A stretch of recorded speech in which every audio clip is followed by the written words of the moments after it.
पराठा तो हमें खाना है, पर हमें अलग पराठा खाना है, ना गोभी का, ना आलू का, ना पनीर का। रेगुलर वाला पराठा नहीं खाना है, कुछ अलग पराठा खाना है। तो उसकी रेसिपी देख लेते हैं। तो सबसे पहले देखिए, हम 2 पैकेट सोयाबीन का ले लिए जो 10 रुपये वाला आता है। और इधर पानी भी हम रख दिए हैं, हमारा पानी भी खौल रहा है। तो पानी में हम थोड़ा सा पहले नमक ऐड कर देंगे और अच्छे से देखिए हमारा नमक भी घुल गया है। तो इसमें सोयाबीन को डाल देंगे और थोड़ा सा ढक के इसको हम थोड़ा सा चला देंगे। एक बार खौलेगा उसके बाद चला के इसको गैस बंद करके और 10 मिनट के लिए छोड़ देंगे। तब तक अपना अगला प्रोसेस करेंगे। और देखिए तब तक 10 मिनट के बाद हमारा सोयाबीन भी अच्छे से फूल गया है। पर अभी पानी गर्म है, तो इससे हमें पहले गर्म पानी को निकाल देंगे और ठंडा पानी डाल के दबाते हुए इसको अच्छे से हमें सारा पानी को नहीं छोड़ देंगे, ताकि हमारा पराठा है ना बहुत अच्छा सा सॉफ्ट बने। ना तो इसमें पानी थोड़ा सा भी रह जाएगा तो आपका पराठा ऐसे गीला गीला हो जाएगा और फटने लगेगा। तो देखिए हम ऐसे ही 2-3 पानी धोएंगे कि ताकि इसमें से चिकनाहट निकल जाए। निकलता है चिकनाहट, थोड़ा बहुत तो रहता ही है। और इधर अदरक लहसुन भी ले लिए, अदरक लहसुन को कूट लेंगे बारीक। आप चाहें तो ग्राइंड भी कर सकते हैं। और प्याज ले लिए हैं, हमारा 2 छोटा छोटा प्याज है, इसको भी बारीक चॉप कर लेंगे। ऐसे चॉपर में भी या कटिंग कर लेंगे, तो हम काटने में तो माहिर हैं, तो अपना फटाफट कट कर लेंगे। तो देखिए हमारा महीन कट गया है प्याज। और अब सोयाबीन को हम ग्राइंड कर लेंगे अच्छे से।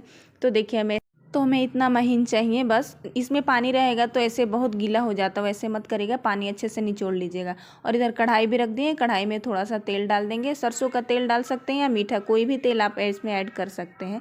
और देखिए हमारा तेल गर्म हो गया था, तो इसमें हम अब डाल देंगे जीरा का तड़का लगा देंगे। बहुत झटपट बन के रेडी होगा हमारा पराठा। इसमें बिल्कुल भी समय नहीं लगता है। और टेस्ट तो इसका जो आता है ना, कि आप बनाएंगे तो बोलेंगे कि हमें दोबारा ज़रूर बनाना चाहिए इसको।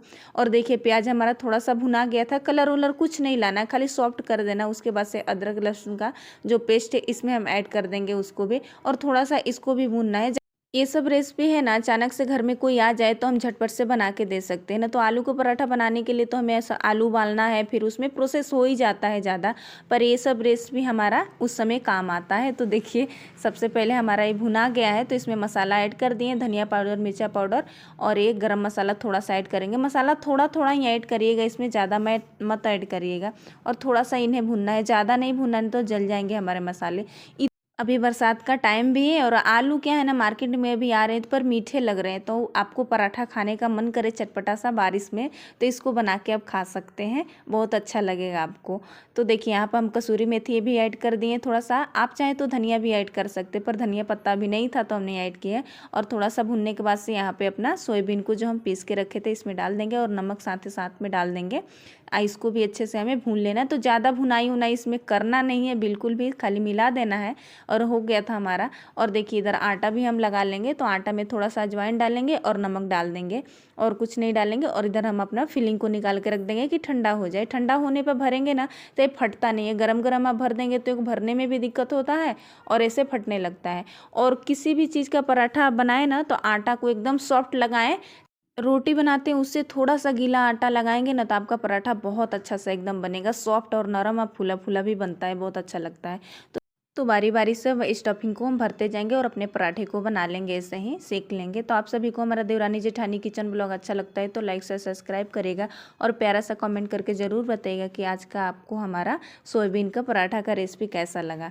तो देखिए ऐसे ही हम लोग स्टफिंग हम ऐसे ही भरते हैं, हम रोटी वाला हम लोग नहीं भरते हैं। और भरने के बाद से ऐसे दबा के हम अच्छे से इसको सूखा आटा लगाते जाएंगे और इसको हम बेलते जाएंगे। हल्के हाथ से बेलेंगे, ज़्यादा दबा के नहीं बेलेंगे, नहीं तो ये फट जाएंगे हमारे पराठे। और इधर तावा भी गर्म हो गया था, तो तावा पे हम बारी बारी से इसको सेक लेंगे। हल्के आंच पे ही सेकेंगे, नहीं तो ज़्यादा गर्म रहेगा तो जल जाएगा हमारा पराठा। तो यहाँ पर हम घी भी लगा सकते हैं, बटर लगा सकते हैं, कुछ भी आपकी चॉइस है। पर यहाँ पर हम तेल लगाए हैं और अच्छे से हम अपने पराठे को देखिए कितना मस्त एकदम करारेदार हमारा पराठा बन के रेडी है। और बारी बारी से ऐसे ही हम सेक लेंगे सारे पराठे को। तो देखिए एकदम लग रहा था कि इसका टेस्ट ही एकदम अलग था। तो मैं तो बोलूँ कि आप सभी एक बार ज़रूर ट्राई करिएगा, और बनाए होंगे तो अपना एक्सपीरियंस हमारे साथ शेयर करिएगा। तो देखिए हमारा 2 पैकेट में इतना सारा पराठा बन के रेडी हो गया। तो चलिए प्लेटिंग कर लेते हैं। दही और चीनी के भी साथ अच्छा लगता है, और दही और सूखा वाला मिर्चा पाउडर जो आता है उसमें नमक डाल के इस पर डाल के खाएंगे तो भी अच्छा लगता है। ये दोनों के साथ अच्छा लगता है। तो रेसिपी बहुत यूनिक है, ट्राई ज़रूर करिए।